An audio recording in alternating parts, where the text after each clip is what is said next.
Vamos a ello mejor. Entonces, sin mascarilla, espero que se me oiga mejor.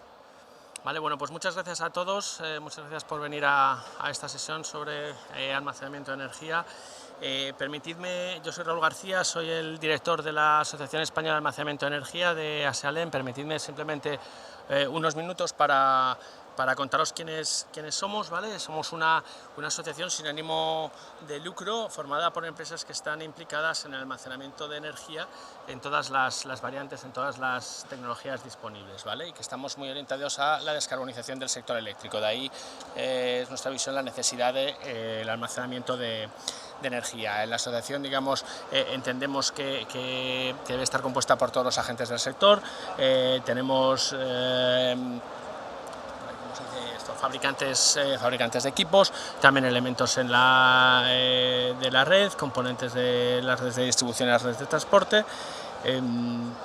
generadores de energías renovables y consumidores y usuarios final, o por lo menos las empresas que oferten servicios a estos usuarios finales de la energía. Hoy en día somos 22 empresas, las que podéis ver ahí en pantalla, a las cuales, bueno, pues quiero agradecer a los ponentes de hoy en día: Cubierta Solar, Magtel, Ingenergio, TSK, Ontier y Malta, aunque creo que lamentablemente no vamos a poder disfrutar de la sesión de Malta porque han tenido un imprevisto de última hora. Sin más demora, porque creo que la parte más interesante conviene de los ponentes y de poder contar con un poquito de tiempo para preguntas, pues yo creo que damos paso a Luis Navarro de Cubierta Solar con su propuesta.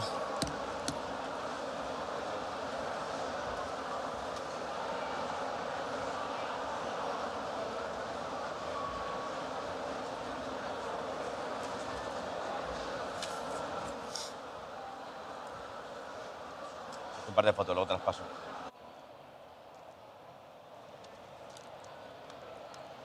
¿Sí, se oye? Sí, hola. Sí, hola, buenas tardes. Soy Luis Navarro de Cubierta Solar. Somos una empresa de ingeniería y de instalaciones de autoconsumo fotovoltaico. Llevamos 10 años en el mercado del autoconsumo fotovoltaico. Este es nuestro 10º año. Empezamos la primera instalación de autoconsumo en 2012. Y bueno, este es uno de los ejemplos de instalaciones de autoconsumo industrial al que exclusivamente nos dedicamos. Bueno, básicamente lo que vamos a exponer aquí hoy es un caso de éxito donde hemos dado un paso más dentro del autoconsumo a gran escala y hemos introducido un sistema de almacenamiento con baterías de litio para una aplicación 100% de ahorro económico. Hasta ahora siempre habíamos hecho algunas aplicaciones residuales donde el cliente tenía faltas de red o tenía problemas de potencia y bueno, este es el primer proyecto donde se ha hecho esta instalación de baterías para complementar la producción del autoconsumo, de tal forma que bueno, vamos a ver los beneficios. El cliente innovador y valiente que ha tomado esta decisión en marzo de este año, sin subvenciones, sin saber que iba a subir la luz este verano. Es una cooperativa, un colegio, y evidentemente también hay un componente educativo. Por lo tanto, bueno, pues estamos muy agradecidos a este cliente que ha tomado esa valiente decisión. Y nosotros también hemos hecho un esfuerzo muy grande en, bueno, pues, hacerle el proyecto sin margen, sin beneficio industrial, porque realmente lo hemos hecho como inversión para aprender nosotros, nuestros técnicos, a configurar, a dimensionar, a estudiar, a valorar. Y bueno, lo pusimos en marcha en junio y os traemos un poco aquí la experiencia y los resultados de cómo ha ido este proyecto. El proyecto está en Águilas, en Murcia. Y bueno, estas son las baterías, que es el sistema Luna de Huawei, como conocéis. Y básicamente este sería el resumen del conjunto de la instalación fotovoltaica. Es una instalación fotovoltaica en Águilas, Murcia. Es una instalación fotovoltaica pequeña, compacta, en la cubierta, en una cubierta plana de 47 kilovatios pico, 114 módulos de Canadian Solar policristalinos y 4 inversores, de los cuales 3 son inversores híbridos, inversores fotovoltaicos y cargador en corriente continua, DC-DC, de tal forma que la corriente continua de los paneles pasa directamente a las baterías sin tener que utilizar cargadores externos. Y luego un inversor fotovoltaico de 10 kilovatios total, 40 kilovatios de potencia nominal. A esto, bueno, el sistema que hemos utilizado es un sistema sin perforación de la cubierta para evitar filtraciones y problemas en el futuro, con soportes de hormigón, y hemos optimizado la cubierta, ahora lo veréis, para que esté perfectamente azimut 0 y orientada al sur con inclinación de 30 grados. El sistema de almacenamiento son baterías de litio de la marca Huawei. En total son módulos de 5 kilovatios hora cada uno, 18 módulos en 90 kilovatios hora de almacenamiento. Y luego tenemos todo el sistema de monitorización, configuración y control remoto que en este caso nos presta Huawei de forma estándar en su aplicación. Las cifras más características de la instalación son los 47 kilovatios pico que os he comentado de campo fotovoltaico, 40 kilovatios de potencia nominal, y conseguimos una producción pues muy relevante, muy significativa. Tenemos una radiación muy alta, con esa orientación y esa inclinación de 30 grados, 1.700 kilovatios hora por cada kilovatio pico instalado al año. O sea, una producción, pues la verdad es que muy buena. Y la inclinación 30 grados y 0. Este sería el gráfico de la disposición a lo largo de todo el año. Cómo la instalación se comporta, bueno, pues como ya sabemos, hasta aquí, hasta ahora, no hemos visto realmente nada nuevo. O sea, es una instalación fotovoltaica que si no fuera por el sistema de almacenamiento, pues no estaríamos aquí ahora. Pero bueno, básicamente, conceptualmente veis que se llega a producir casi el doble en verano que en invierno, y este tipo de cosas es con las que hemos convivido durante estos últimos 10 años, y ahora con la batería vamos a conseguir por fin poder gestionar y almacenar la energía según nuestras necesidades. Este sería el esquema funcional del campo fotovoltaico que está en continua, el inversor fotovoltaico, inversor y cargador, la red en alterna, el inversor que hace que la continua de los paneles pase a alterna para ir a los consumos, y luego, a su vez, el excedente, cuando lo haya, de las baterías, pasa a cargar la batería de continua a continua directamente, y de la batería de continua a alterna. Y luego, cuando queremos cargar las baterías en continua por la noche, porque no siempre hay excedentes, de alterna de la red a través del inversor la convertimos en continua.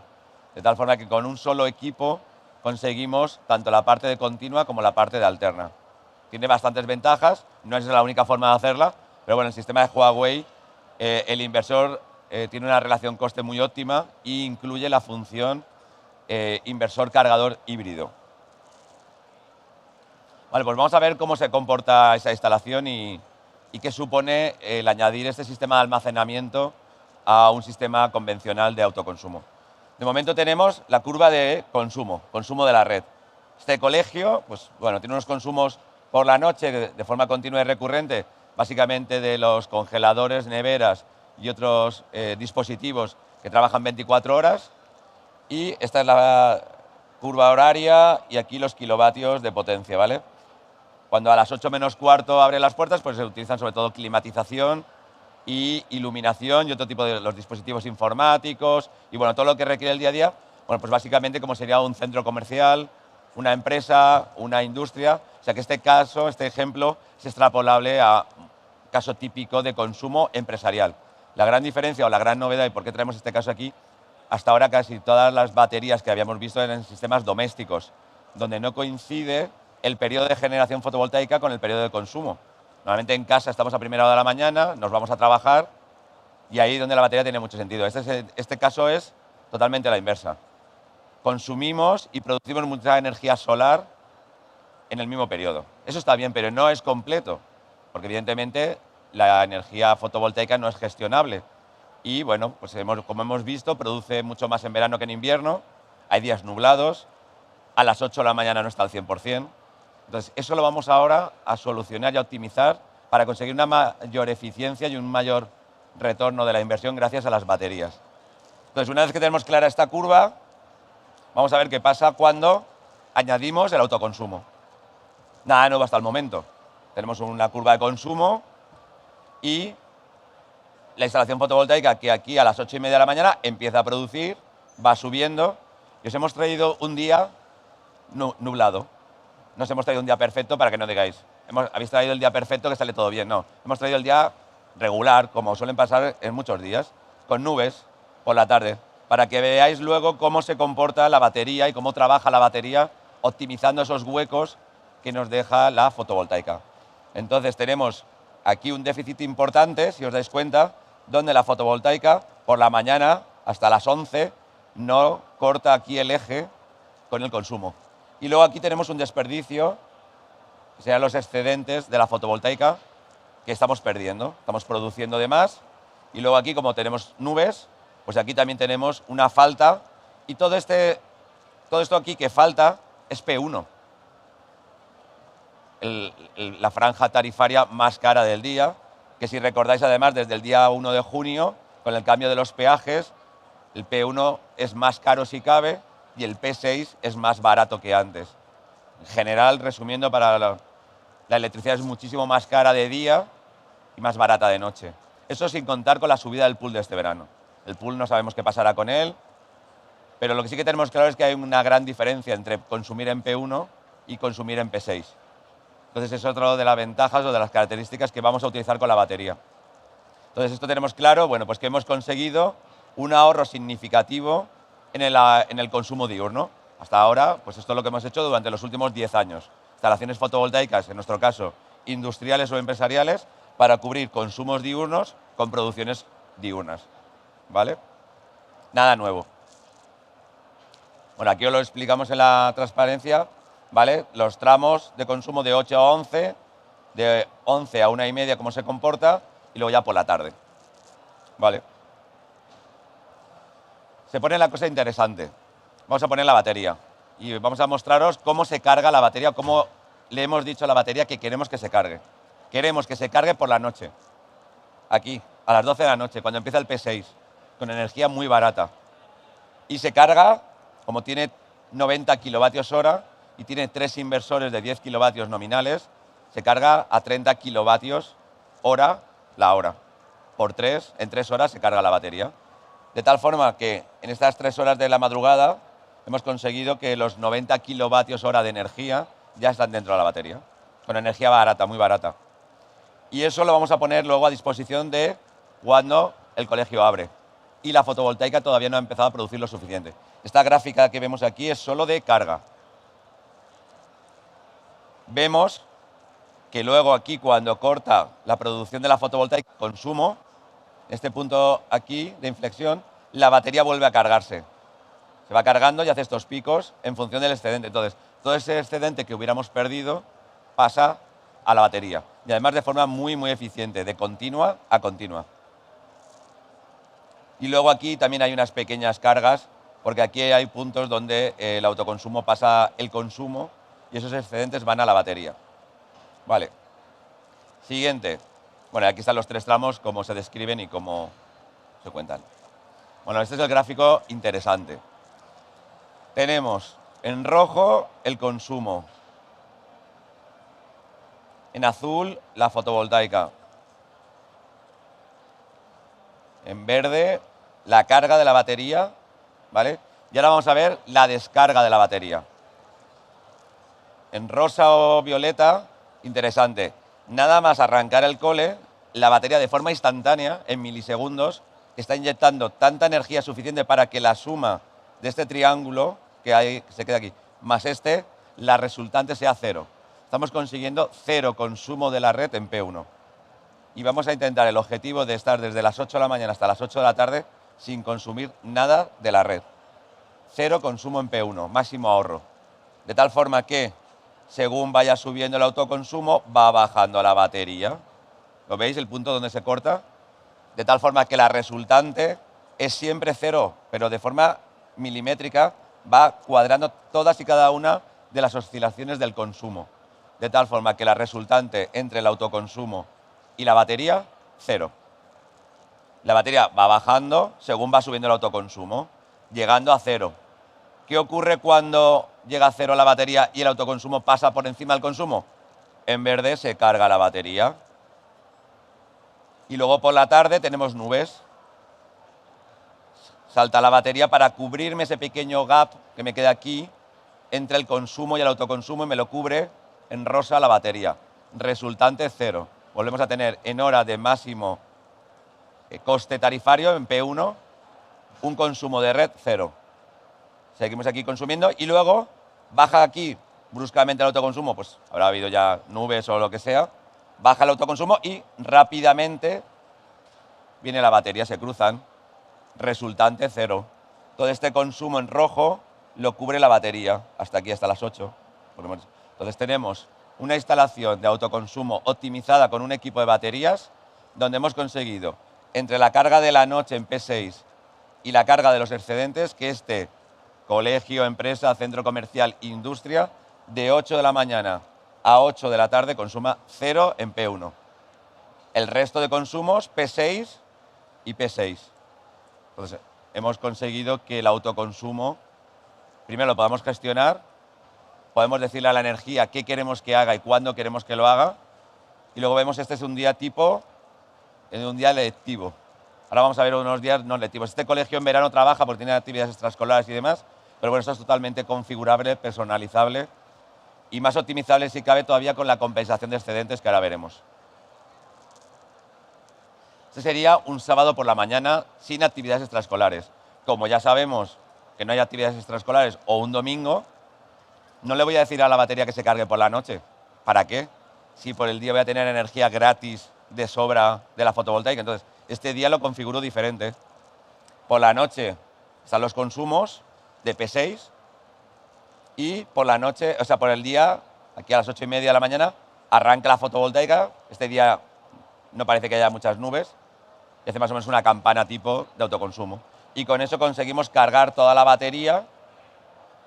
Aquí la batería se descarga un poquito porque le falta el autoconsumo, por lo tanto, desde las 8, o sea, desde las 9 aproximadamente de este día, toda esta energía la cubre el autoconsumo de forma instantánea y si falta la batería. Y luego, por la tarde-noche, la batería se vuelve a conectar para cubrir las faltas del autoconsumo. Esta gráfica es de hace poco, ya se va estrechando la campana cuando nos acercamos al mes de noviembre. De tal forma que podemos ir personalizando días lectivos, días festivos, días parciales, de tal forma que la resultante siempre tienda, o sea, 0 durante el día y optimicemos lo máximo posible la eficiencia y el ahorro.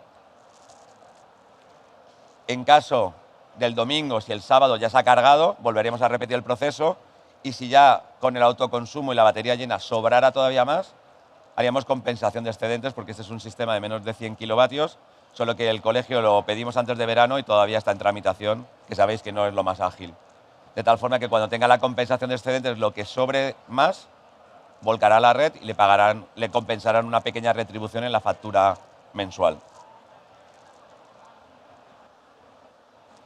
Vamos a ver los números económicos, pues esto cuesta dinero y hay que pagarlo. Vamos a ver el ahorro, o sea, está la sostenibilidad, está la parte educativa, está la parte de divulgación, pero esto hay que pagarlo.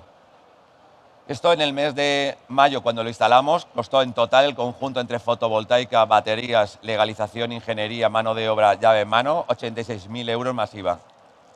El ahorro estimado en marzo, cuando le hicimos los números sin subida del pool, con el pool a 55, tenía estimados unos ahorros de 332.000 euros entre los 15 años de vida que hemos estimado de la batería y los 30 años de la instalación fotovoltaica. El ahorro anual medio con los números de marzo son 8.000 euros más IVA al año. Y el periodo de retorno con los números de marzo a 50 euros el pool y sin subvenciones, porque ahora hay subvención, pero antes no había, son 6,5 años. No está mal. De tal forma que tenemos que el coste de producir 1 kilovatio hora medio entre la fotovoltaica y la batería nos cuesta 3 céntimos, 3,4 céntimos de euro. 34 euros el megavatio hora. Versus un coste promedio del P1 y del P2, el coste del kilovatio de la red diurno en marzo de 10 céntimos. Y el coste del P1, 15 céntimos. 3 céntimos, 10 céntimos, 15 céntimos en marzo. Este colegio ha tenido la suerte de que, claro, toda la subida de este verano no solo no lo ha afectado, sino que ha bajado exponencialmente este retorno, porque ahora sabéis que el pool está a 200 euros. Y tenemos un ahorro de 40 toneladas de CO2 al año gracias a toda la producción de energía limpia que producimos.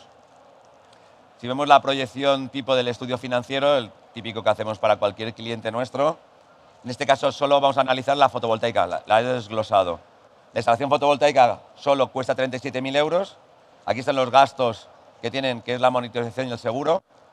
La financiarse, pero como con fondos propios habría que sumarle el gasto financiero.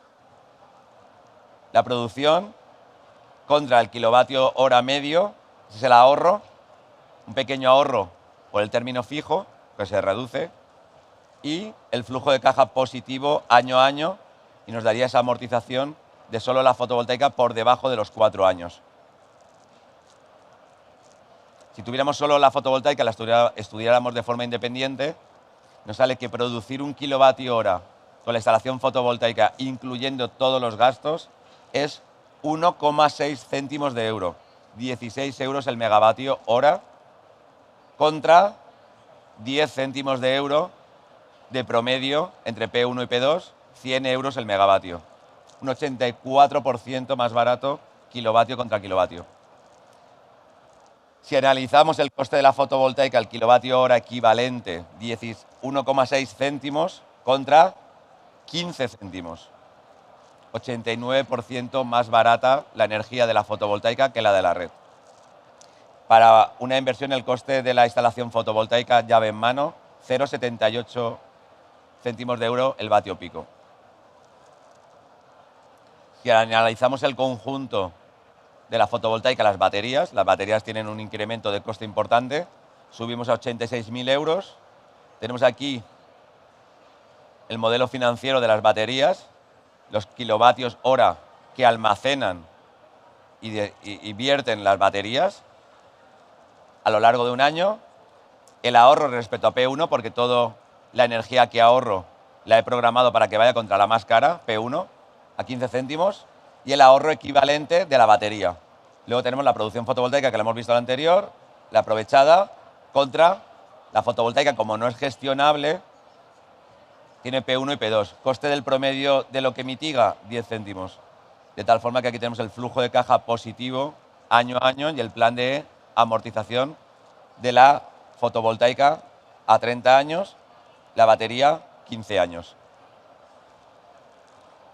Y el resumen del conjunto, el resumen económico, tenemos el coste medio, el kilovatio hora de la instalación fotovoltaica con la batería a 3 céntimos, que os he dicho antes, contra 10 y contra 15. El conjunto, 68% más barata la energía del conjunto de la instalación entre batería y fotovoltaica que la red. La instalación de la batería supone una inversión llave en mano de 49.000 euros. Y aquí hay un dato muy importante que os tenéis que empezar a familiarizar y que vais a ver recurrentemente. ¿Cuánto es el coste de la inversión de introducir 1 kilovatio hora en una batería y cuánto es el coste de sacar ese kilovatio? No de generarlo va aparte. El ratio de los kilovatios hora del periodo de 15 años dividido entre el importe de las baterías, 11 céntimos de euro cuesta introducir y verter 1 kilovatio hora en una batería de litio llave en mano como este sistema. Y el coste del sistema de litio llave en mano son 630 euros el kilovatio hora para este sistema. Con esto hemos conseguido darle un punto más a un sistema de autoconsumo tradicional y poder gestionar la energía y tener ya un sistema real, funcionando, operativo. Y con este caso de éxito estamos consiguiendo convencer a grandes industriales para que instalen grandes sistemas de megavatio hora de almacenamiento que en los próximos años vamos a ir viendo sucesivamente. Ahora, además, como tenemos los planes Next Generation de subvenciones, pues esos industriales pueden optar a estos sistemas de almacenamiento con unas subvenciones muy importantes y vamos a ver un gran despliegue, una gran inversión en sistemas de almacenamiento para funcionalidades como faltas de red, como falta de potencia, pero también para ahorro puro y duro económicamente. Y esto es todo. Ya no más. No sé si tenéis alguna pregunta, alguna cuestión que queréis aprovechar o alguna duda. Gracias. Muchísimas gracias, Luis. En todo caso, luego tendremos también otro turno de preguntas y si os ocurre alguna cosa podemos llevarlo más adelante también. Bueno, la siguiente ponencia programada de almacenamiento... ¿No se oye? ¿Nada?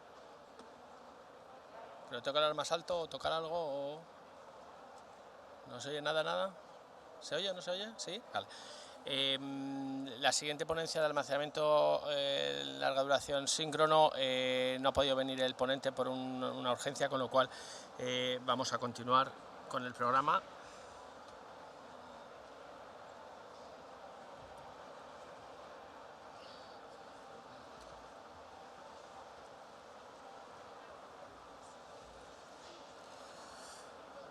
Vale, perfecto. Doy paso entonces a Egoitza Miguel con su ponencia sobre sistemas de calentamiento de sales con energía eléctrica.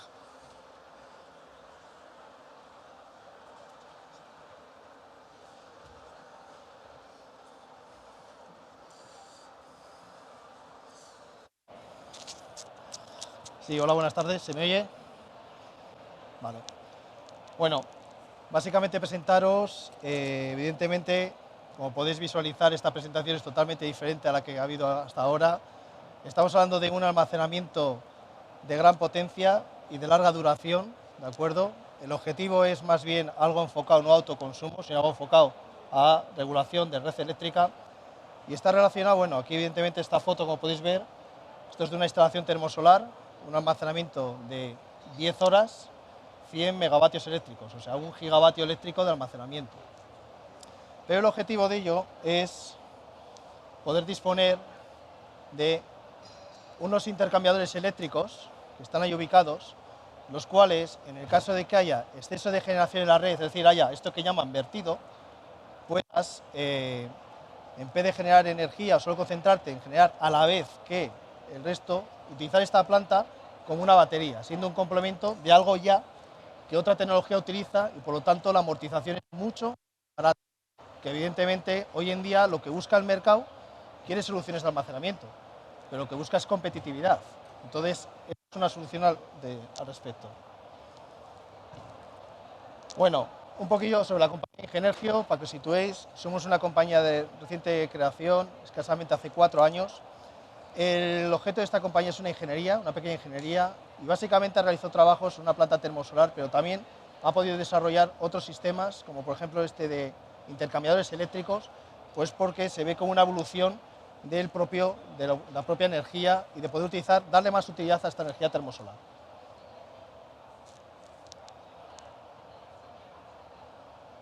A ver si pasa. Bueno, aquí solamente ver dónde nos situamos y dónde estamos, ¿de acuerdo? Esto evidentemente, este paper pertenece a IRENA, este paper pertenece al Lazar, y dice pues en qué precio están las energías renovables y en qué precio está el almacenamiento, ¿no? Hoy en día sabemos que las energías renovables empiezan a ser competitivas, hay algunas como la fotovoltaica y la eólica que son lo más competitivo que hay en el mercado, las demás empiezan a estar en el rango de poder desplazar al gas, que es básicamente lo que hoy en día en España, por ejemplo, que está difiriendo el precio de la energía. Por mucha fotovoltaica y eólica que metas, el precio lo define el gas y la hidroeléctrica como un coste de oportunidad. Y posteriormente, claro, ¿qué nos interesa a nosotros? Precisamente sustituir, cuando no tengas ese recurso, poder sustituir, gracias a un recurso barato, almacenar y poder sustituir ese tipo de energía. Evidentemente las baterías hoy en día tienen todavía precio, claro, pero es para poca duración, pero también hace falta algo que sea larga duración, de ahí que venga el almacenamiento térmico. Es decir, con esto quiere decir que no es una cosa u otra, sino que todas las tecnologías tienen cabida en el mercado y son necesarias, de hecho.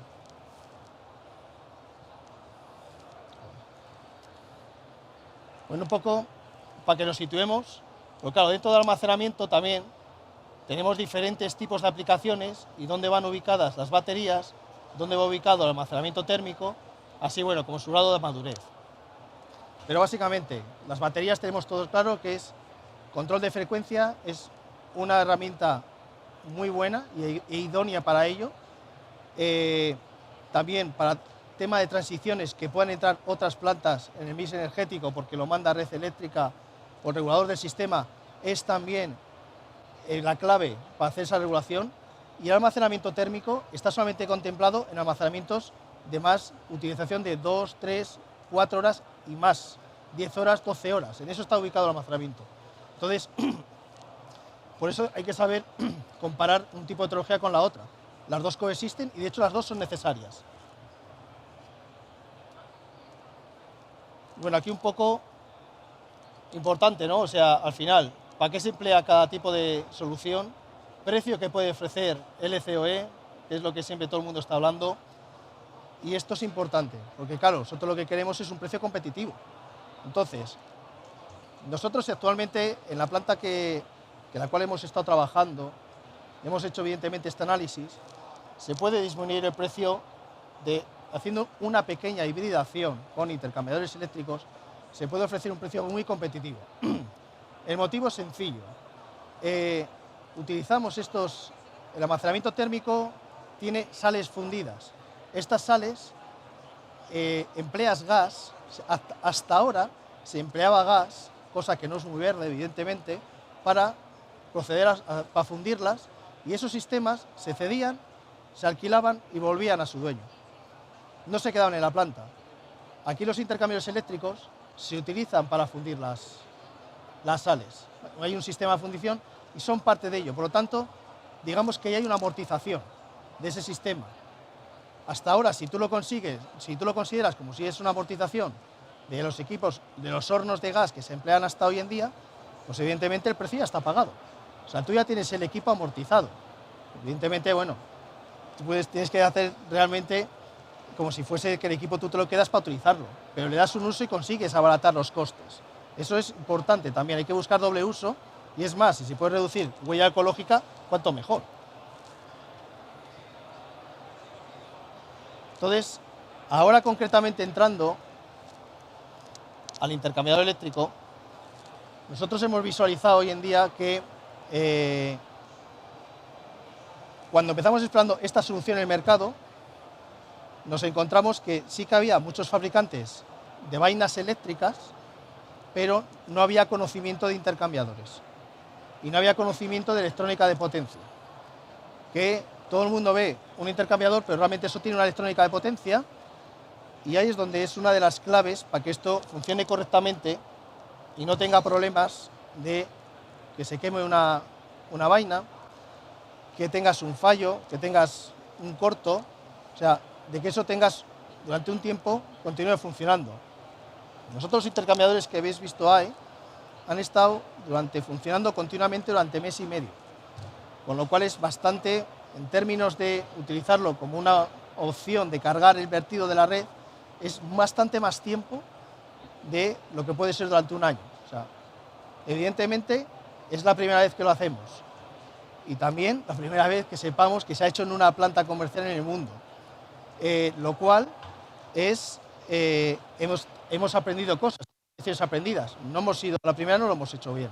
Entonces, hemos cogido y ahora estamos ya optimizando el diseño y precisamente adaptándolo a todo aquello que se puede mejorar para futuro, para que esto realmente sea una herramienta que, bueno, que ya de hecho por normativa, no en España, pero en otros países, la están empezando a ponerlo para que sea viable. Es decir, que puedas coger energía de la red, almacenar, para posteriormente verterlo. Cosa que aquí todavía no tenemos eso, legalmente no se puede realizar. Bueno, aquí ven los intercambiadores, pero bueno, básicamente lo que nosotros utilizamos es, y luego posteriormente voy a hacer un detalle más, poniendo ejemplos de día a día que ha habido durante este año, ¿vale? Para que todos nos situemos. El uso de estos intercambiadores es con el objetivo de cuando hay un vertido de red, tú lo que procedes es, la planta en este caso, la termosolar, solamente almacena energía térmica y cargas energía con los intercambiadores. O en el caso de que tengas, por ejemplo, mucho viento y no tengas recurso solar, tengas una planta que la tienes parada, cargas energía térmica y eso lo vas almacenando. Evidentemente, como pasa en todos los países, la hora punta está en la hora de la cena. Esa es la hora punta y son 3 horas, 3 horas, 2 horas. Entonces, si tú le puedes dar el precio del mercado, también del pool eléctrico es donde es mayor. Si tú ahí puedes hacer negocio, es donde realmente a ti te interesa. ¿Por qué? Porque tú realmente estás jugando con un diferencial de precio, como pasa en otras tecnologías. Por ejemplo, el bombeo. ¿Cuál es la gran ventaja aquí? Nosotros aquí hibridamos, vamos a decir, hibridamos un porcentaje pequeño en la turbina que es de origen eléctrico. Y el resto del porcentaje, digamos un 80%, es de origen termosolar. Lo que hacemos es subir la eficiencia de la turbina, digamos un 1,5%. Entonces, tú estás subiendo de un 1,5% del 100%, el 20 más el 80.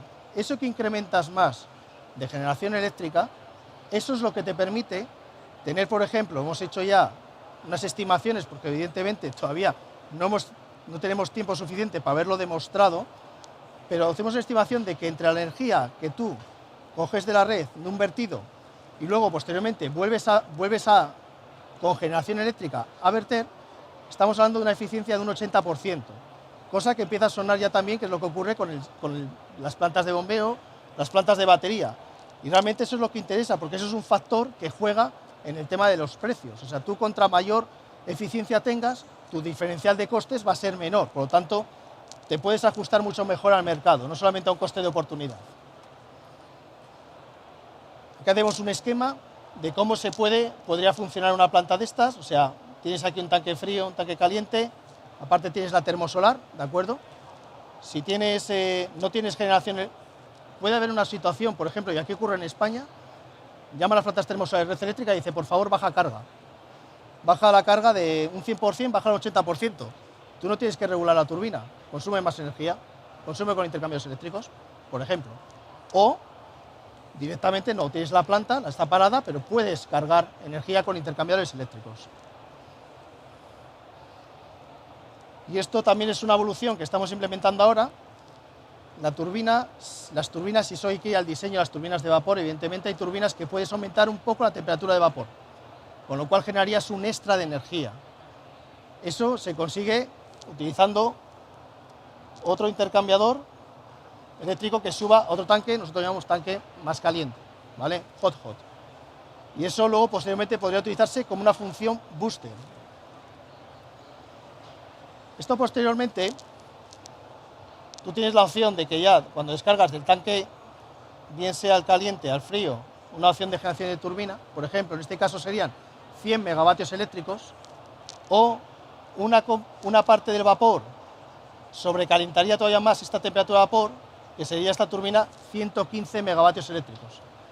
¿Cuál es esa la función? La hora de la cena. La hora de la cena, que es cuando más consumo tienes, cuando todo el mundo pide energía y precisamente no tienes sol. Es un poco lo que el otro día se comentó. Entonces, esto puede precisamente cubrir esa función. Entonces, análisis. Página Red Eléctrica del Estado. Se ve claramente, lo marco las estas. ¿Quién es el que regula el sistema? Aquí en este caso la hidroeléctrica y el gas. Es la que mete el pico. Cuando cae la fotovoltaica, mete el pico. Entonces, ¿qué es lo que haces aquí? Funcionas con la opción booster. Precisamente esta gráfica es donde está el famoso precio del pool eléctrico. O sea, es donde entras a ese mercado de oportunidad, donde hay demanda, donde hay escasez de recursos y entran otras tecnologías que son más caras.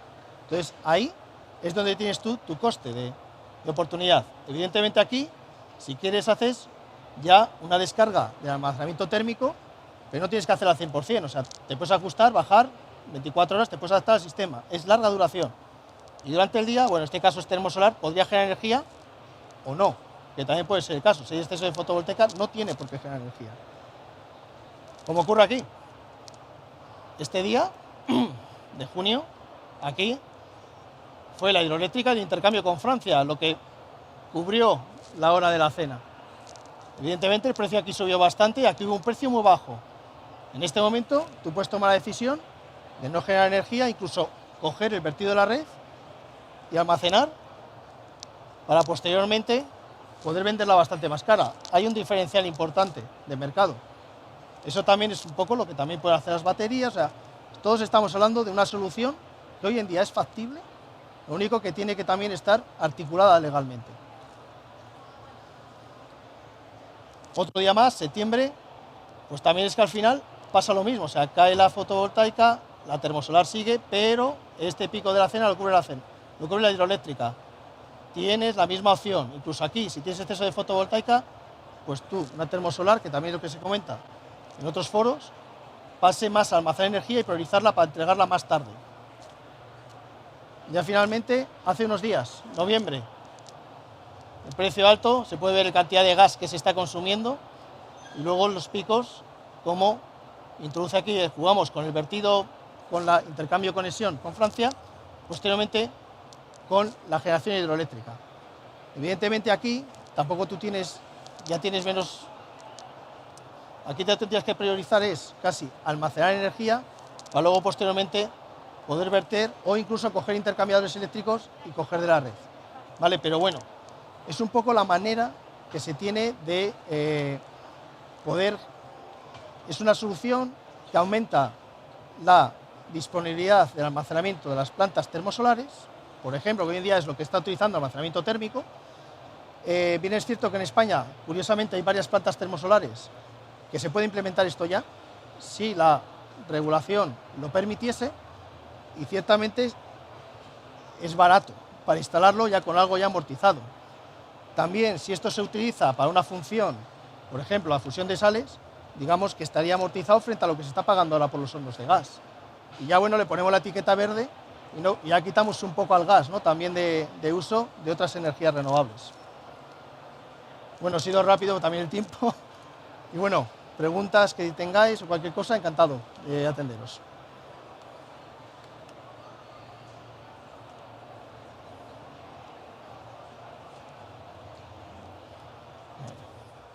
¿Alguna pregunta? Tenemos unos minutos. Bueno, pues continuamos. Muchas gracias, Egoitz. Muchas gracias, Egoitz.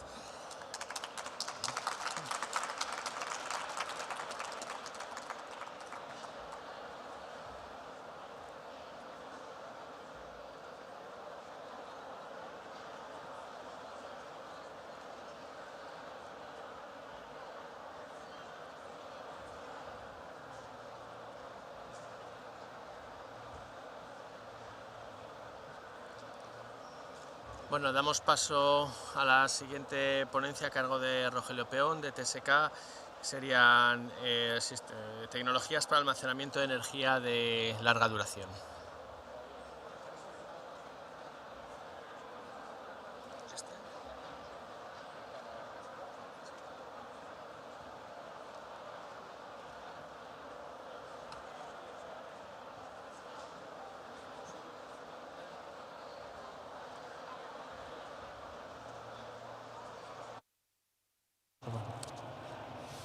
Bien. Bueno, muchas gracias. ¿Se me oye? Vale. Bueno, antes de nada, gracias a Sealen, a Raúl, por la invitación. Voy a empezar a dar mi presentación sobre almacenamiento de energía de larga duración. Lo primero, quiero hablar de TSK, que es la compañía a la que represento. Es una compañía que no es conocida a nivel español, pero sí es muy conocida en Asturias, ¿vale? Tenemos 35 años de experiencia, más de 1000 empleados, más de 1000 millones de euros en facturación, presencia en 50 países y un gran número de mercados a los que atacamos. En particular, pues atacamos mercados que pueden ser tan dispares como la siderurgia, cemento, papel, azúcar, fertilizantes y en particular energía, Dentro de la energía y dentro de las renovables, pues hacemos desde eólica, fotovoltaica, termosolar y en particular centrales de almacenamiento, ¿de acuerdo? Y lo que voy a hablar ahora, vamos a hablar en particular de qué hacemos en cuanto a almacenamiento de energía eléctrica. El problema de la gestionabilidad que tiene la red eléctrica española y mundial es conocida por todo el mundo, no hace falta explicarlo. La razón por la que estamos en esta situación, lo que sí sabemos es que tenemos unas necesidades fuertes de hacer un almacenamiento. Lo que puedo decir es que TSK no es un tecnólogo per se, es un constructor, como habéis visto. Construimos plantas, la tecnología no nos importa, cogemos la tecnología que sea necesaria. Entonces lo primero que hacemos es vamos a analizar qué tecnologías hay en el mercado y nos encontramos con este dibujo que aparece en color verde, que está dado por el Ministerio de Transición Ecológica español, que nos da un ramillete de todas las tecnologías posibles de almacenamiento que existen, y nosotros hemos estudiado las que aparecen abajo en azul. Y después de estudiarlas con bastante profundidad, hemos llegado a la conclusión de que solamente 3 son capaces de competir realmente con un margen suficiente contra la tradicional batería de litio, y son las sales fundidas, la tecnología de almacenamiento de sales fundidas, el aire líquido y también las baterías Carnot. Echo de menos a la gente de Malta aquí, no sé si van a hacer la presentación después, no han podido venir. Bueno, es un tema muy importante y muy interesante, ¿de acuerdo? Bueno, entonces vamos a empezar por analizar en qué punto estas tecnologías superan a la tecnología de baterías de litio. Me voy a acercar aquí porque va a ser mejor. Aquí tenemos las baterías de litio, ¿vale? Aquí tenemos las sales fundidas y el aire líquido. Y aquí tendríamos las bombas de calor, ¿vale? Entonces, esas 3 tecnologías son más fuertes en casos de tiempos de operación más largos, más horas de almacenamiento y potencias mayores, por encima de los 50 megavatios, podemos decir. Vamos con la primera de ellas, tecnología de almacenamiento de energía en sales fundidas. Vamos a ver si puedo coger un puntero por aquí. Bueno, vamos a ver. Esta tecnología consiste en: yo compro la energía de red en momentos que son baratas, utilizo una transformación a baja tensión y caliento con resistencias. Nuestro amigo de Ingenergio nos acaba de explicar precisamente cómo funcionan esas resistencias. Son unas resistencias similares a las que ellos han implementado a menor escala, ¿de acuerdo? Bueno, una vez que se almacena esa energía, ¿qué se hace con ella?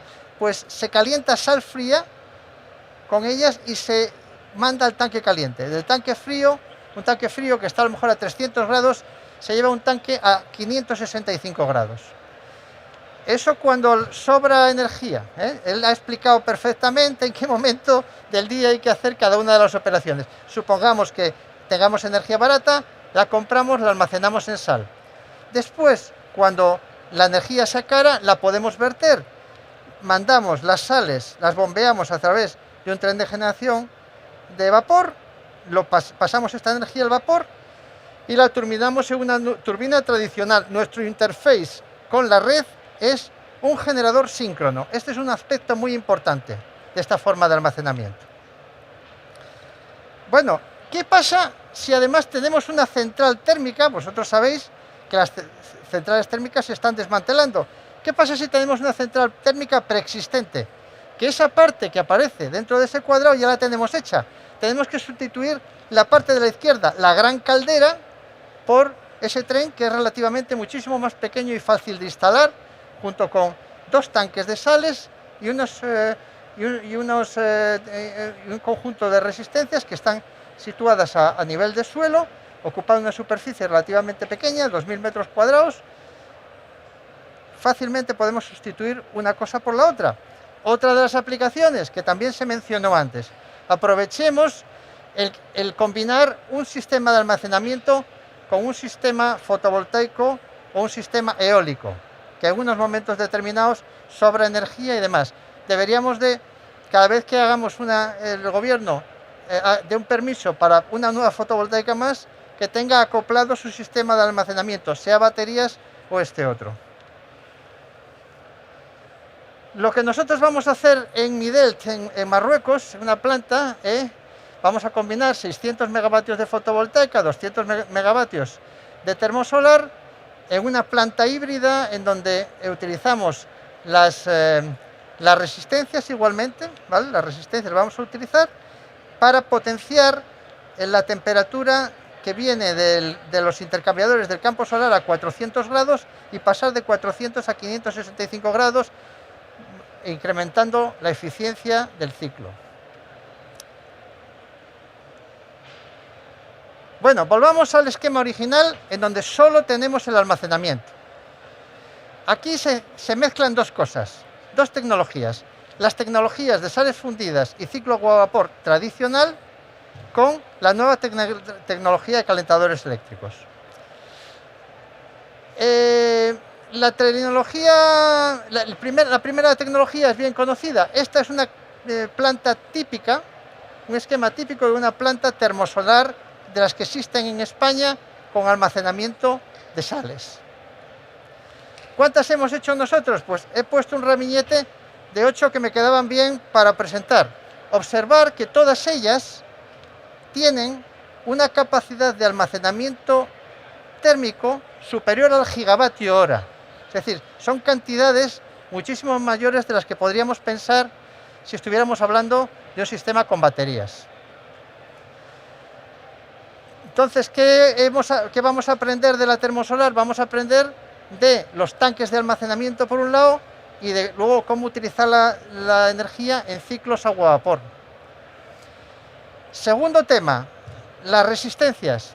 Aquí tenemos unos esquemas similares a los que habéis visto. Nosotros hemos trabajado con 5 fabricantes distintos de resistencias y hemos hecho unos experimentos que no sé si los señores de Ingenergio han hecho, ¿no? Pero son muy importantes. Si ellos ya tienen unos prototipos a media escala instalados, nosotros aún no. Nosotros sí lo que hemos hecho ha sido hacer mucha investigación sobre 2 problemas muy gordos que tienen las resistencias estas. Primero, la degradación de la sal al calentarla. Se producen puntos calientes que hay que tener mucho cuidado con ellos. Y segundo, la corrosión. Hemos visto muchas sorpresas en esto. Para eso hemos hecho unos proyectos en colaboración con el CEDETI o con IDEPA, que es el CEDETI asturiano, el CEDETI del Principado, con hornos en donde hemos sumergido muestras en hornos de sal durante años, podemos decir 2 años. Y por otro lado, hemos hecho un test dinámico. Hemos movido la sal y hemos hecho la sal atravesar perpendicularmente las resistencias para observar si la corrosión y la degradación era modificada por este fenómeno. Además, tenemos otros 2 proyectos que no han terminado, LUG y Benite. El segundo lo estamos haciendo con el Ministerio de Energía alemán, en donde vemos otros factores. Por ejemplo, influye la presión, influye el blanketing, el sistema de inertización que tenemos en la parte superior del tanque.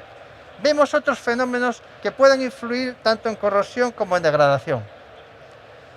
Y lo que hemos hecho ha sido varios prototipos, probarlos y compararlos. No solamente el diseño que habéis visto de Ingenergios de flujo transversal, pues hemos hecho pruebas con flujo longitudinal, con diferentes tipos de flujo.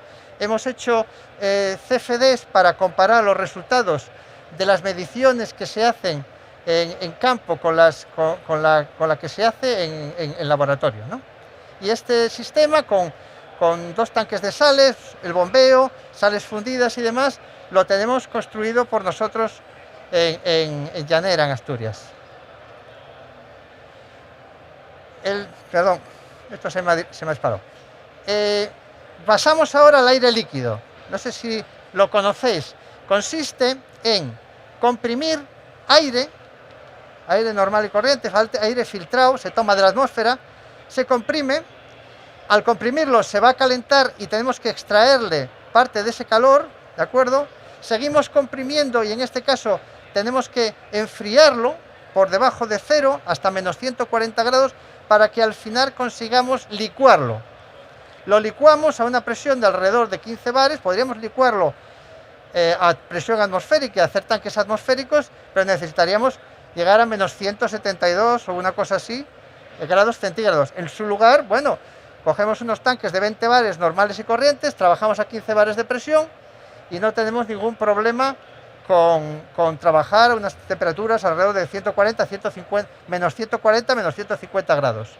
Lo mantenemos ahí durante el tiempo que queramos y cuando es necesario recuperar la energía utilizada, lo bombeamos y lo calentamos con el calor almacenado previamente para expanderlo en una turbina y recuperar esa energía. Si el rendimiento de las sales que habéis visto solo llega al 40%, con este conseguimos el 60%. Los rendimientos de estos dos sistemas son inferiores a los que podemos tener con unas baterías en el corto plazo. Claro, vamos a tener siempre este rendimiento, pero a pesar de todo, gracias a su precio, son beneficiosas, son competitivas, ¿de acuerdo? Aquí tenía un vídeo sobre más o menos los componentes que lleva. Ahí vemos el licuador, el intercambiador de calor para enfriar, tenemos el compresor al otro lado, ahora va a aparecer, aquí tenemos los tanques de almacenamiento de aire líquido, aquí tenemos el expansor y pronto aparecerán el depósito de almacenamiento del calor, que es este, y el del frío. Vale. Como no tenemos mucho tiempo, voy a continuar. Entonces tenemos dos prototipos hechos, dos plantas piloto en UK con esta tecnología. La tecnología, el tecnólogo no es TSK, de las sales fundidas sí somos tecnólogos nosotros, además de constructores. En este caso, el tecnólogo es Highview Power, una empresa de Reino Unido. Y tienen dos plantas piloto. La primera es una planta piloto muy pequeña, con un ciclo completo integrado, y la segunda es precomercial, en donde ya se utilizan una serie de servicios comerciales que son necesarios allí y que en España serán necesarios, como el Capacity Market que se está desarrollando, el mercado de capacidad que se está desarrollando en España, como el mercado de reactiva, que hay cierto mercado de reactiva aún sin desarrollar en España, como hay otros mercados determinados de control de frecuencia y demás. Y esta es la planta que vamos a construir, la primera planta que vamos a construir en Carrington, UK, que es una planta de 50 megavatios. Ahí lo que veis es el gemelo digital. Es una infografía, pero está basada en la ingeniería realizada. Realmente los tubos están realizados, son tubos reales, no son tubos simulados. Es la ingeniería completa de la planta, a la que se le ha dado pues una serie de sombras para que quedase bonito, y se va a utilizar también posteriormente como gemelo digital para el entrenamiento de los operarios. Bueno, y si comparo estas tecnologías con las baterías, ¿cómo quedan? Pues ahí veis la comparación que nosotros tenemos.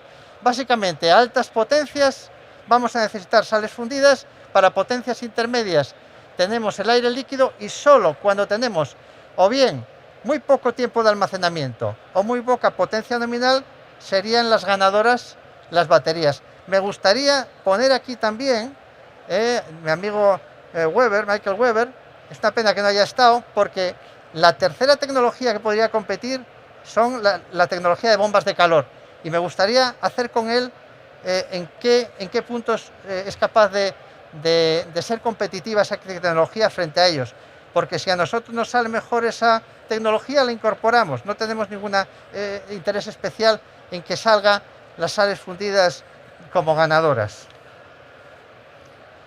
Bueno, no sé cuánto tiempo tenemos más. Bien, bueno, entonces quiero incidir sobre un tema que ya mencioné antes, que son nuestro generador es un generador síncrono, como el generador síncrono que tiene una nuclear, o como el generador síncrono que tiene una térmica, o como el generador síncrono que puede tener un ciclo combinado.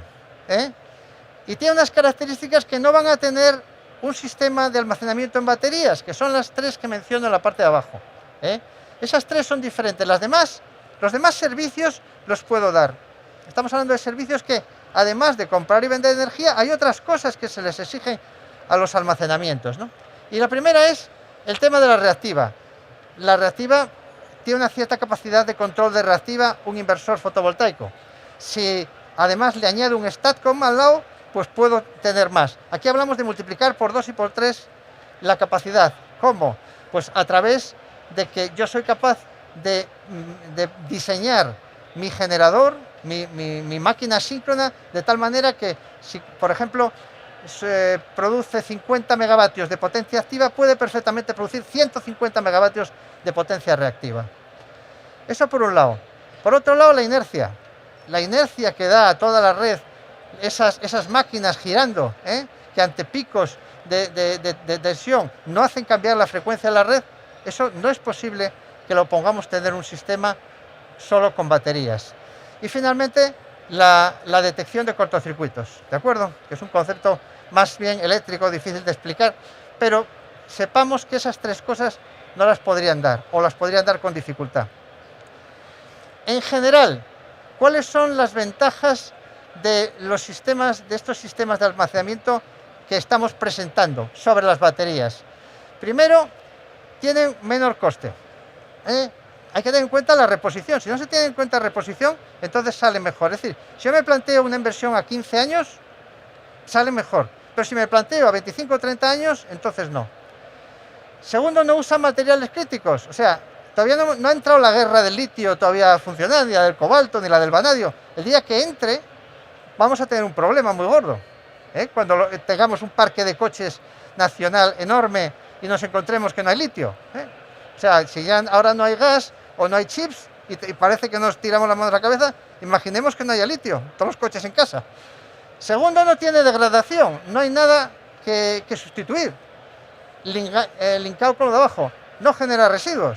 Yo no tengo que cambiar las baterías, ni va a haber que reciclar. No, estos sistemas, las sales van a estar 30 años ahí y lo otro va a estar, el día que se haya que desmontar, se vende la sal y ya está. No, se recicla todo y demás.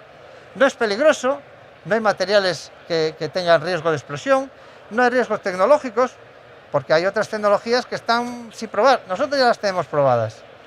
Y importante, es independiente de la localización. No tengo que tener ni el mar al lado, ni tengo que tener un pozo, ni tengo que tener una gran caverna para almacenar aire a presión. Puedo ponerlo exactamente en donde quiera, no tengo ningún requerimiento. Y es capaz de suministrar todos los servicios auxiliares como hemos visto. Y como hemos visto también, puedo reutilizar, solamente para el caso de las sales, no el del aire líquido, puedo reutilizar una térmica existente, el ciclo agua-vapor de la térmica. Desventajas, también hay que decirlo, lo que he mencionado ya alguna vez, de que la eficiencia global es inferior. A pesar de todo, ya te digo que en cuanto a la eficiencia de todos estos servicios, son competitivas. Entonces, en resumen, las tecnologías de almacenamiento de sales fundidas y aire líquido de TSK, para grandes capacidades, tienen un coste menor a otros sistemas de almacenamiento, entre otras ventajas. Y con esto termino. Muchas gracias. Si hay alguna pregunta.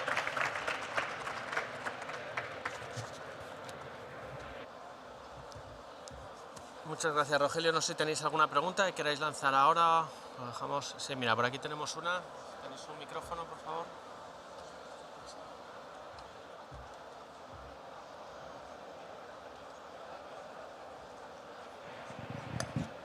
Hola.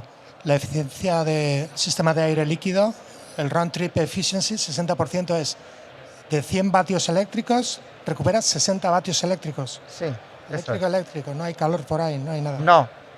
Todos los autoconsumos, los auxiliares que se necesitan tanto para, digamos, la compresión general, la inicial, la que más consume, esos compresores consumen una potencia altísima, sino que también todos los servicios auxiliares que pueda haber, de bombeo, etcétera, tanto en el almacenamiento como en la recuperación, están incluidos en esa eficiencia. ¿Alguna pregunta más?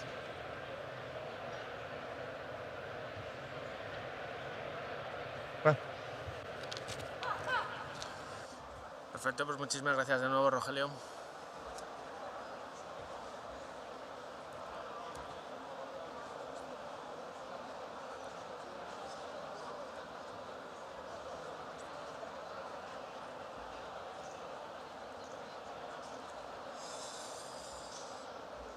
Bueno, pues Rogelio, la duda que tenías tú sí que te la puedo responder yo. El sistema de Malta, el diseño tipo que están ahora mismo trabajando es una planta de 100 megavatios en generación y de 150 megavatios para consumo, para carga más o menos. O sea que en ese entorno es donde puedes estar.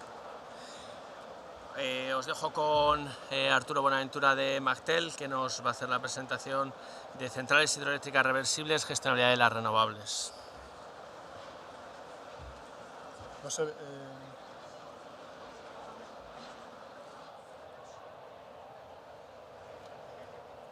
¿Cómo es? No se ve.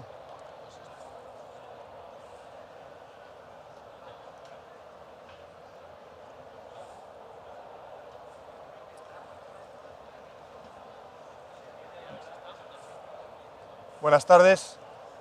¿Me escucháis? Bueno, encantado de estar aquí. Quería agradecer a... Sí, funciona. Quería agradecer a Sealem por la invitación para participar aquí esta tarde con vosotros. Mi nombre es Arturo Buenaventura y represento a Mactel y os voy a hablar sobre las centrales hidráulicas reversibles, que entendemos que son un componente clave para la descarbonización del sistema eléctrico español. Primero voy a hablar un poquito sobre... No, disculpar. No sé qué pasa esto.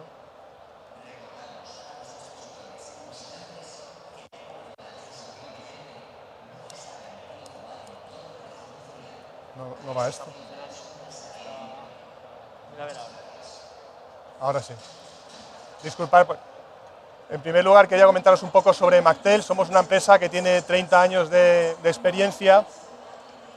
Nos dedicamos fundamentalmente al desarrollo, promoción, construcción y operación y mantenimiento de infraestructuras en diferentes sectores. En el sector de telecomunicaciones, sector de minería, sector de ferrocarriles, infraestructuras en general, y el sector de la energía y en particular las energías renovables. Somos más de 700 empleados y bueno, trabajamos en el campo de la energía y el medio ambiente desde 2005, liderando muchos desarrollos de proyectos de renovables, desde fotovoltaica, termosolar y también proyectos de bombeo reversible, eólica marina y desalación renovable. Hemos construido más de 450 megavatios de renovables y operamos y mantenemos más de 350 megavatios. Estamos, como sabéis, en el proceso de transición energética hacia un modelo descarbonizado y ya el Ministerio, a través del PNIEC, pues nos ha marcado la hoja de ruta. Fundamentalmente, la idea es fomentar la penetración de renovables con eólica fotovoltaica y para ello se establece una necesidad fundamental que es el almacenamiento de energía, con unos objetivos ambiciosos tanto de renovables como de cantidad de almacenamiento, ¿no? Mis compañeros predecesores han hablado de diferentes tecnologías de almacenamiento, como cada una de ellas pues, puede cubrir un servicio, una necesidad y que todas son de alguna manera necesarias, ¿no? Bueno, pues hoy vamos a hablar del bombeo reversible como una pieza fundamental. Las fotovoltaicas y las eólicas pues, se caracterizan por no ser gestionables y las queremos introducir a cambio de sacar del sistema las centrales de carbón y las de gas, que son precisamente gestionables, ¿no? Necesitamos, por lo tanto, una pieza intermedia que permita que eso sea posible sin perder la estabilidad, fiabilidad bueno, del sistema eléctrico, ¿no? El bombeo reversible, entiendo que más o menos estáis todos familiarizados con ellos. En la imagen del centro pongo un esquema muy sencillo. Consiste en utilizar energía eléctrica para bombear agua de un depósito o embalse inferior a un depósito o balsa superior, ¿no? Para ello se necesita una serie de bombas que consumen esa electricidad y una tubería que permita conectar ambos depósitos. Es un sistema pensado para hacerlo a gran escala, por lo tanto hablamos de mover hectómetros cúbicos de agua. Una vez tenemos el agua almacenada en el depósito superior, eso es energía disponible que podemos de nuevo convertir en electricidad, permitiendo que ese agua baje de nuevo por la tubería, pase por las turbinas y en ese momento generar electricidad. Es por lo tanto un sistema para hacer almacenamiento a gran escala standalone, es decir, pensado para conectarlo al sistema eléctrico en nudos de la red de transporte que permita en ese punto generar el almacenamiento necesario para dotar de gestionabilidad al sistema, ¿no? Como decía, consiste en una serie de máquinas rotativas, son turbinas o en este caso son turbinas de tipo Francis, que son reversibles, de manera que esas turbinas conectadas a un generador, a un alternador, hacen las veces de consumidor, ese motor mueve la turbina y permite que el agua suba. Cuando queremos que el agua baje, esa turbina funciona como generador, o sea, rota, y el alternador hace las veces de generador, permitiendo que la electricidad vuelva, ¿no? Esas masas en movimiento, esa inercia, ese sincronismo, es lo que dota a estos sistemas de un refuerzo a la inercia síncrona del sistema. Fundamental, porque estamos hablando de desconectar de la red las centrales de carbón y las de gas, que son las que precisamente están dando ese sincronismo al sistema, ¿no? Y estas máquinas lo pueden hacer ajustando la velocidad de una manera muy eficiente, permitiendo ahorro de energía y dándole gran estabilidad de frecuencia al sistema, ¿no? Entonces, esta es una de las primeras ventajas, el facilitar o reforzar el sincronismo del sistema. La segunda gran ventaja es contribuir a la estabilidad del sistema, ¿no? Este tipo de instalaciones pueden participar en los servicios de ajuste, no es otra cosa que ayudar a que la demanda y la generación instantáneamente estén igualadas, ¿no? Eso hace que en un momento dado la central pueda consumir energía porque hay un excedente de producción y haces las veces de consumir para almacenar, y en otros momentos que necesitas energía pues la puedes poner a disposición. Entonces, con lo cual permiten ajustar hacia arriba y hacia abajo, que se dice, ¿no? Luego también puede ayudar a las restricciones técnicas del sistema. Hay diferentes zonas o nudos de la red de transporte que pueden tener algunas limitaciones. Este tipo de instalaciones, si están en la proximidad, ayudan a descongestionar esa zona en determinados momentos en los que puede ser que la demanda del sistema pues sea mayor, ¿no? El ajuste a la curva de la demanda, como ya hemos comentado, y la participación en la gestión de desvíos, ¿no? La tercera gran ventaja es contribuir a la seguridad del sistema. Aquí estamos pensando en esa inercia que ayuda a mantener la frecuencia a pesar de que haya variaciones de voltaje, y da esa estabilidad al sistema. Por otro lado, puede funcionar sin necesidad de que haya una señal de tensión o de voltaje o de frecuencia de la red, porque son autónomas, y esa autonomía también permite a este tipo de centrales el arrancar en una situación de apagón o blackout, ¿no? Con lo cual permitirían la puesta en servicio del sistema de generación eléctrica sin necesidad de contar con señales externas, ¿no? Bueno, pues con todo esto, al final, las centrales de hidráulica reversibles nos permiten hacer desplazamiento de la electricidad de unas horas del día a otras, hacerlo de una manera sostenible, sin consumo de agua, ya que el agua que toman, como habéis visto, es un ciclo cerrado, se devuelve al mismo punto, y finalmente es una tecnología madura, flexible, en la que en España tenemos mucha tradición y experiencia. Si veis aquí, el reto que tenemos por delante, ya partiendo de la situación actual, es la de integrar renovable, eólica y fotovoltaica, y ahí tenéis un poco la distribución de este tipo de plantas en España. Tiene todo el sentido disponer de centrales hidráulicas reversibles, como veis en la zona norte, Galicia, estratégicamente ubicadas, que permitan ayudar a la gestionabilidad de toda esa parte eólica del sistema, y también sería necesario contar con algunas centrales hidráulicas reversibles en la zona centro y sur para hacer lo propio con la energía fotovoltaica. Por lo tanto, con un número razonable de este tipo de instalaciones, podemos hablar de un sistema de almacenamiento mediante centrales hidráulicas reversibles distribuido. Se podría dotar al sistema de la gestionalidad necesaria para completar la penetración de las renovables. Como han hablado antes también sobre la gestión de energía, el precio de la tarifa valle, el precio en la tarifa más alta. Aquí en la gráfica de la izquierda veis el split tarifario durante el año 19 y 20, es decir, la diferencia diaria entre el precio máximo y mínimo de la energía, ¿no? Vemos al final que está en un entorno de unos 40 euros, ¿no? Un valor promedio de 40 euros. Esos 40 euros es, a día de hoy, lo que dispondría este tipo de instalaciones para buscar la viabilidad económica. Compras la energía a un precio y la puedes vender en otras horas a un precio mayor, que puede estar en torno a 40 euros más que el precio que tú lo compraste, ¿no? Eso que se llama arbitraje, lo cierto es que a día de hoy pues, hace que sea difícil que este tipo de instalaciones sean económicamente viables, ¿no? También, como hemos visto, este tipo de instalaciones permiten dotar al sistema de otros servicios de ajuste, y esos servicios que veis en la gráfica de arriba a la derecha, pues también están remunerados de una manera quizá más alta, hablamos de 60 o incluso de más de 100 euros el megavatio hora, pero este volumen de energía es menor, es decir, comparado con lo que se intercambia en el pool, los mercados de energía o los servicios de ajuste representan un volumen más pequeño, ¿no? Si nosotros sumásemos al final los ingresos que podemos conseguir por la parte de arbitraje con los que podemos conseguir por la parte de servicios de ajuste, por ahí es donde podemos empezar a ver la viabilidad de estos proyectos, ¿no?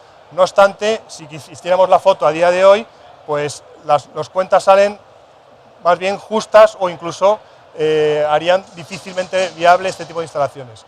Entendemos que a medida que va penetrando las renovables, a medida que el sistema va a ser más variable en precios, es cuando este tipo de instalaciones podrán entrar para darle estabilidad, no solo al sistema en todas las cosas que hemos visto, sino también al mercado eléctrico en términos de precio, ¿no?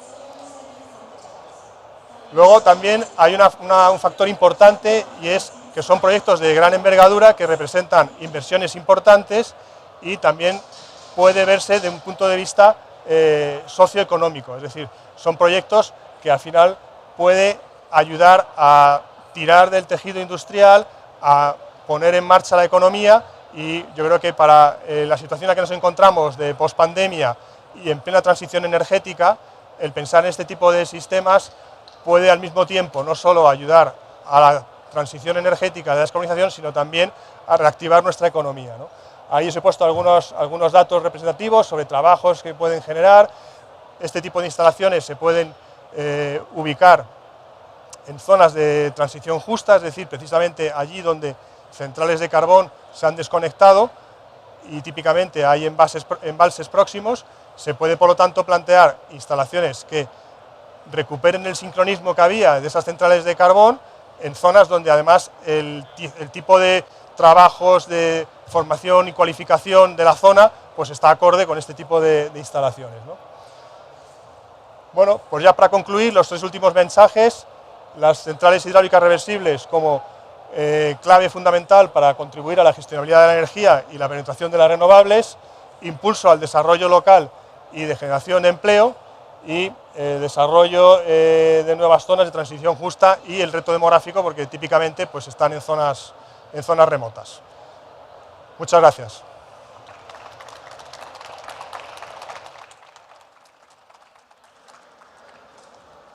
No sé si tenéis alguna pregunta.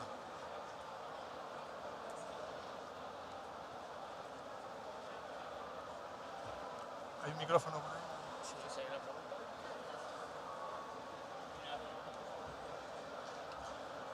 Un segundito, para que te escuchen todos.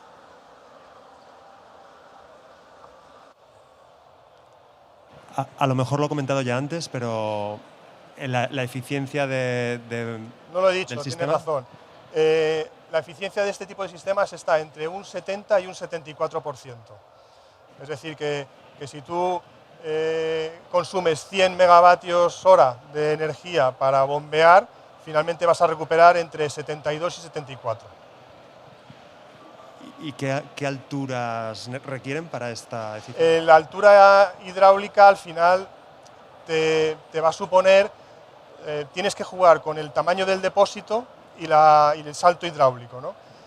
Saltos hidráulicos por debajo de 200 metros hace que el sistema realmente no sea especialmente viable o interesante, y saltos por encima de 650 te complica mucho el tipo de turbinas que tienes que poner, hay que hacer multietapas y se complica, digamos, tecnológicamente, con lo cual en ese rango de 200 a 650, combinado con el tamaño del depósito, es donde tienes el óptimo.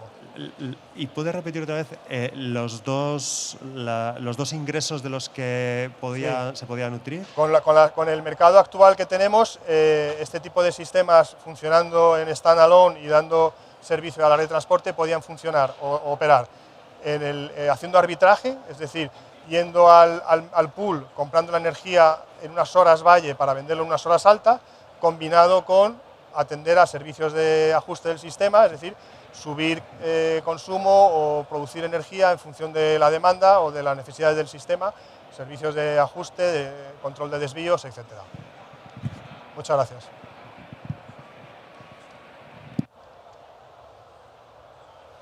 Bueno, pues gracias a todos.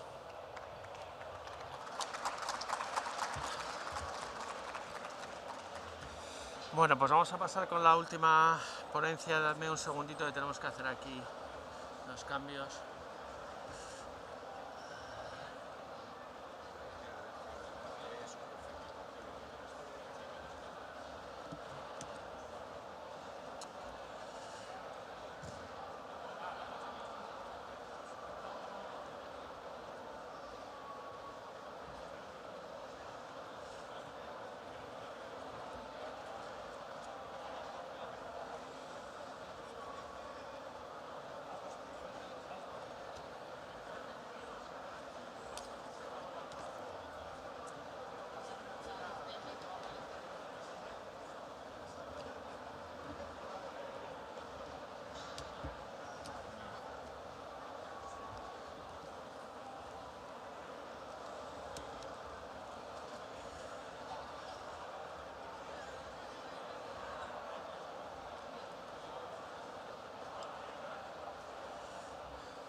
Los dos. Bueno, pues vamos a pasar a la última ponencia, ¿vale? Regulación del almacenamiento, un repaso práctico de lo que hay y lo que está por llegar con Pablo Enrile y Paula Rubio de Ontier, a lo que les cedo la palabra.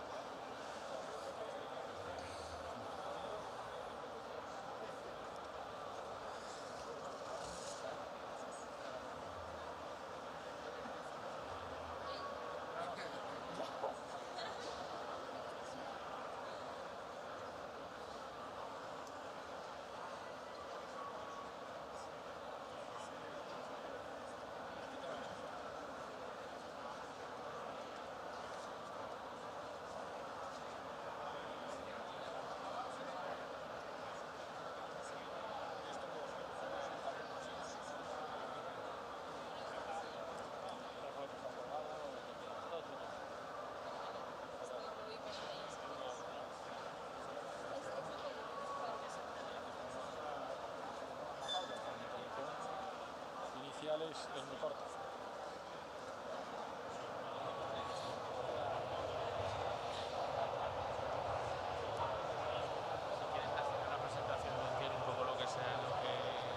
Vale.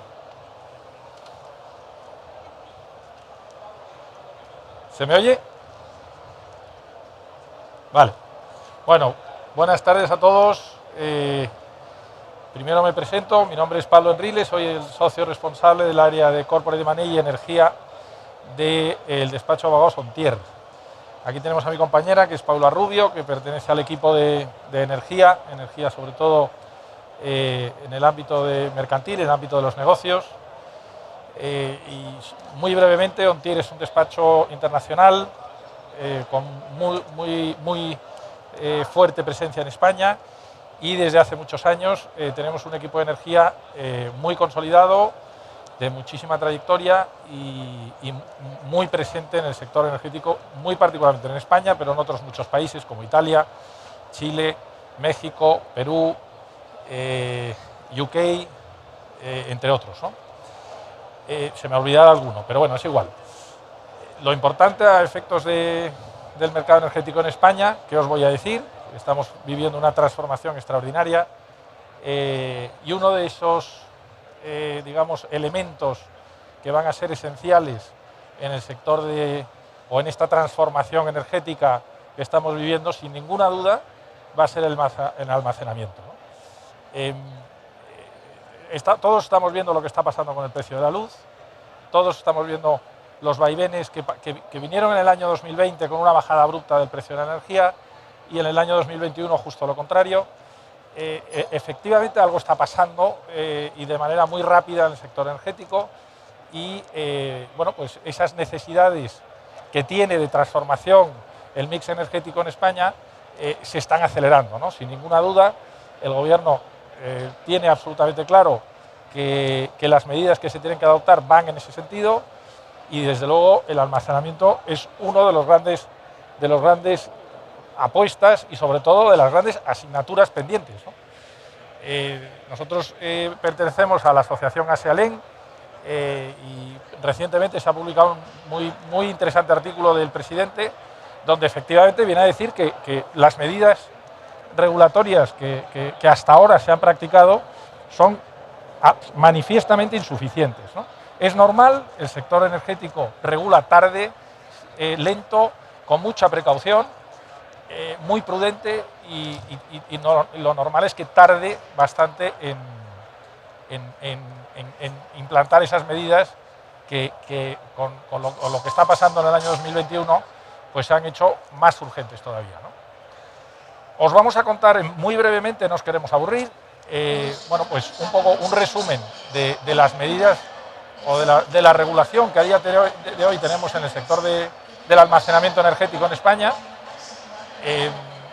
Y un poco unas conclusiones, ¿no? Unas conclusiones de por dónde probablemente tendría que ir la futura regulación, las futuras medidas para incentivar el almacenamiento en España, ¿no? Empezamos con el contexto legal.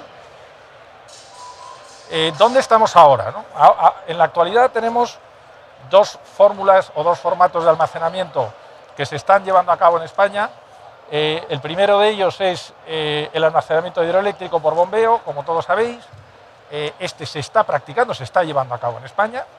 Es una actividad recurrente y es probablemente la actividad de almacenamiento reina o base que tenemos en España, ¿no?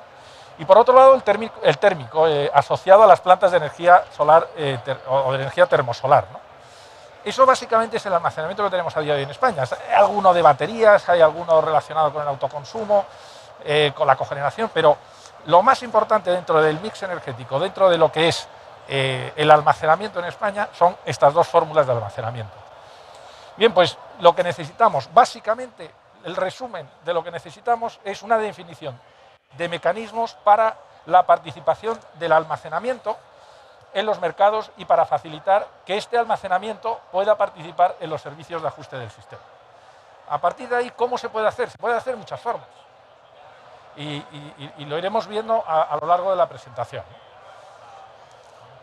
Bueno, para seguir un poco con lo que decía Pablo y un poco dónde estamos y a dónde vamos, el Plan Nacional Integrado de Energía y Clima y la Estrategia de Descarbonización a largo plazo prevén que de 8,3 gigas de capacidad de almacenamiento disponibles en la actualidad se pasen a 20 gigas en el 2030 y a 30 gigas de capacidad de almacenamiento disponible en el 2050.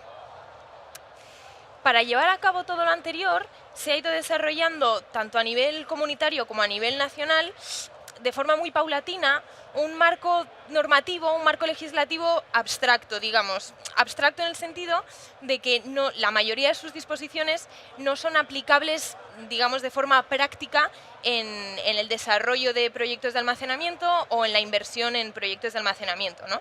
Entonces, bueno, a nivel comunitario, destacar esas dos directivas, que es la 2018/2001 y la 2019/9441 y su reglamento de desarrollo, que básicamente lo que vienen a decir es, bueno, establecen una serie de principios generales para la nueva configuración de un mercado eléctrico a nivel europeo. Y destacan como elemento clave para esta nueva configuración el desarrollo del almacenamiento energético, ¿no? Como uno de los pilares de esta nueva configuración del sistema eléctrico. Después, como ya hemos mencionado, a nivel nacional tenemos el Plan Nacional Integrado de Energía y Clima, la Estrategia de Descarbonización a largo plazo y, bueno, la Ley de Cambio Climático y Transición Energética. La Ley de Cambio Climático, igual un poco que a nivel comunitario, aboga por una reforma del sistema eléctrico y esa reforma se apoya en gran medida en el desarrollo de almacenamiento, tanto a nivel tecnológico y de negocio como a nivel regulatorio. Luego, por su parte, el PINEC también prevé la implantación de más de 6 gigas de capacidad de almacenamiento a través de varios mecanismos. Entre esos mecanismos destaca el almacenamiento diario de gran escala, el almacenamiento estacional, y luego hace bastante hincapié en aspectos más novedosos de almacenamiento, como puede ser el almacenamiento distribuido en parques de vehículos eléctricos y el almacenamiento químico, dando mucho peso a todo el tema del hidrógeno verde, que parece que está cobrando cada vez más importancia, ¿no? Entonces, bueno, de este marco general, o generalista o más abstracto, digamos, en los últimos 2 años principalmente se han ido desarrollando una serie de avances legislativos que ya sí que empiezan a bajar un poco al suelo, ¿no? Y a concretar lo que va a ser el desarrollo reglamentario del almacenamiento. El más importante que queremos destacar es el Real Decreto Ley 23/2020, que es, como ponemos ahí, es el primer avance legislativo relevante en términos de almacenamiento. ¿Por qué? Pues básicamente por 3 factores principales. Introduce la figura del almacenamiento y de la hibridación en la ley del sector eléctrico. Además, introduce la definición de titular de instalaciones de almacenamiento, lo que da bastante visibilidad sobre se está desarrollando un espacio legal para que se desarrolle luego reglamentariamente esta figura. Y por último, reconoce que tanto los productores, consumidores como titulares de redes eléctricas puedan usar elementos o puedan integrar elementos de almacenamiento en sus correspondientes actividades. También queremos destacar el Real Decreto 1183/2020, que es el Real Decreto de Acceso y Conexión, y 3 puntos muy relevantes sobre este Real Decreto. El primero es que evidentemente regula el acceso y conexión de instalaciones de almacenamiento y las equipara a instalaciones de producción o a plantas de generación de energía eléctrica. El segundo es que permite la hibridación de plantas tanto nuevas como existentes con instalaciones de almacenamiento. Y la tercera, que digamos que es la más llamativa, la que está más ahora en boca de todos en el sector, es la creación de los concursos de capacidad. Y sobre estos concursos de capacidad que tanto han sonado en los últimos meses y que bueno, pues le cogió un poco al mercado con el pie cambiado a finales del mes de junio de este año, ¿no? Tenemos ya una orden, la 1182/2020, sobre un concurso de capacidad de transición justa en Mudéjar, en el nudo de Mudéjar en Andorra, ¿no? Es un concurso de capacidad de transición justa, que no tiene nada que ver con los concursos de capacidad que van a venir en el futuro. Pero sí que puede ser ya un termómetro de por dónde va a ir el gobierno, por dónde va a ir el ministerio, a la hora de establecer los criterios de adjudicación en esos permisos de acceso y conexión de los nudos que se ha reservado el gobierno para estos concursos de capacidad, ¿no? Y precisamente el almacenamiento empieza a tener peso.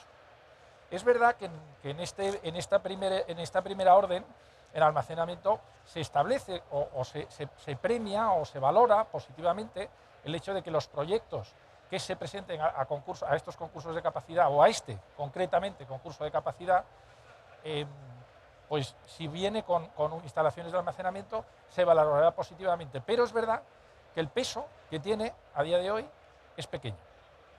La idea es, evidentemente, ese peso irá creciendo a medida que se vayan convocando nuevos concursos de capacidad, sin ninguna duda.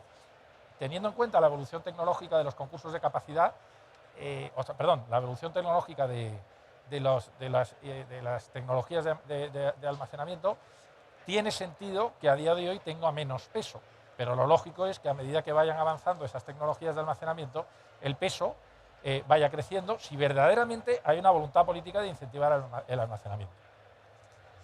Y bueno, ya por acabar con el repaso legislativo del almacenamiento, mencionar 4 normativas más. La primera es el Real Decreto de Autoconsumo, que bueno, en la medida en la que regula todas las instalaciones de autoconsumo, hace mención a que estas plantas de autoconsumo que estén acogidas al régimen de autoconsumo puedan integrar elementos de almacenamiento. Después está la Circular 3/2020, la CNMC, que es muy relevante porque exime del pago de peajes de conexión a las baterías que estén conectadas tanto a la red de transporte como a la red de distribución.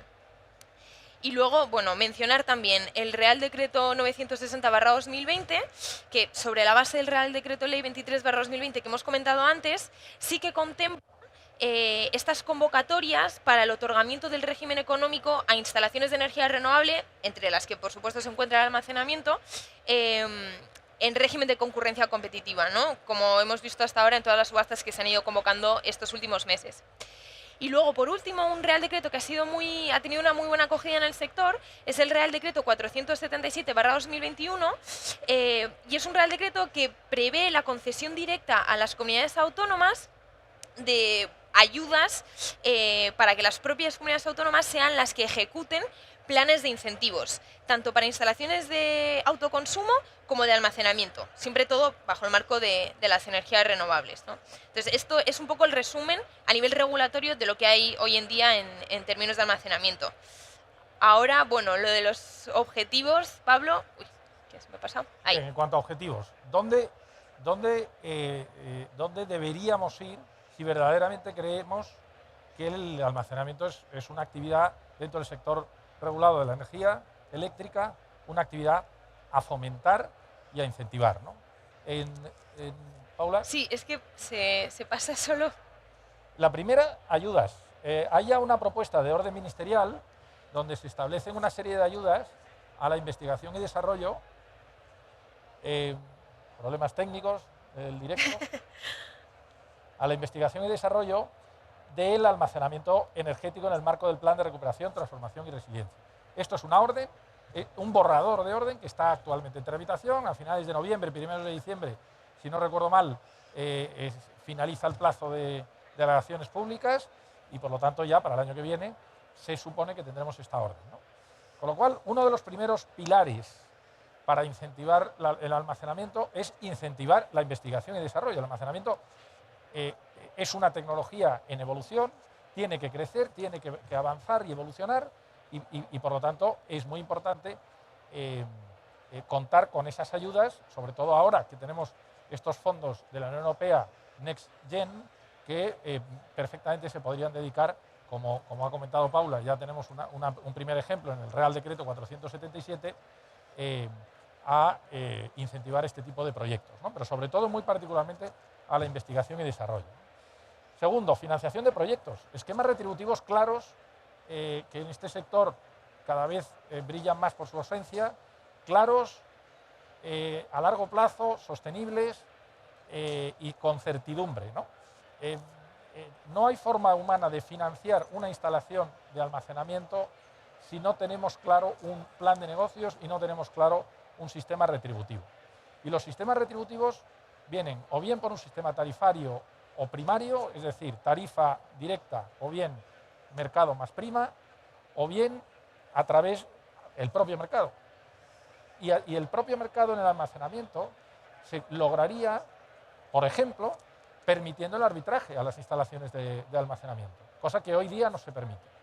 Entonces, si se permitiera que las instalaciones de almacenamiento pudieran adquirir esa energía de la red en horas que probablemente sean bajas de consumo y ahí estemos hablando de energías o de precios muy bajos, almacenar esa energía para venderla en los momentos más caros, se conseguiría dos cosas. Primero, que estas instalaciones de almacenamiento pudieran ser económicamente viables. Y segundo, probablemente estaríamos ayudando a este problema que tenemos del precio de la luz actual, porque el problema, como todos ya sabemos, porque se ha repetido infinidad de ocasiones, uno de los grandes motivos por los cuales tenemos este precio alto es por el impacto que tiene el precio del gas en el precio en el pool y en el sistema marginalista de determinación del precio de la luz, ¿no? Si nosotros evitamos que el precio del gas entre en más horas, pues el precio de la energía bajaría, ¿no? Todo esto no se consigue de la noche a la mañana, por supuesto, pero desde luego un sistema de almacenamiento robusto y grande reduciría drásticamente la dependencia energética que tenemos del exterior y, sobre todo, reduciría la dependencia energética que tenemos de los combustibles fósiles, ¿no? Y, por último, el mercado de capacidad. Tenemos un borrador también de orden en tramitación, en donde, dependiendo de cómo se marquen esas necesidades de capacidad en las subastas de capacidad que están proyectadas, que se realicen yo creo que a partir del año que viene, dependiendo de cómo se marquen, el almacenamiento podrá entrar en ese mercado de capacidad o no. Si establecemos unas necesidades muy amplias que no sea capaces de cubrir con el almacenamiento que tenemos a día de hoy o con la tecnología que tenemos a día de hoy, desde luego el mercado de capacidad no será un incentivo para el almacenamiento, pero desde luego sí que tenemos esa posibilidad de, como un tercer pilar de ayudas al almacenamiento a través del mercado de capacidad. En definitiva, bueno, hay un cuarto pilar que son los incentivos fiscales que ocurren en otros países. Entonces tendríamos, por un lado, ayudas a investigación y desarrollo, en segundo lugar, un mercado retributivo claro, en tercer lugar, un posible mercado de capacidad y por último, la posibilidad de incentivos fiscales.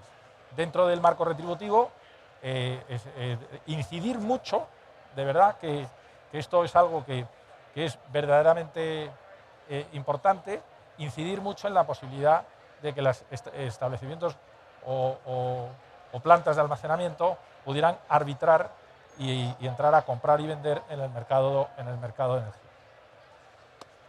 Por nuestra parte, nada más. Agradeceros la presencia. No queremos aburriros más a estas horas con temas regulatorios. Y ya sabéis dónde estamos en Ontier para atender a cualquier duda que tengáis al respecto.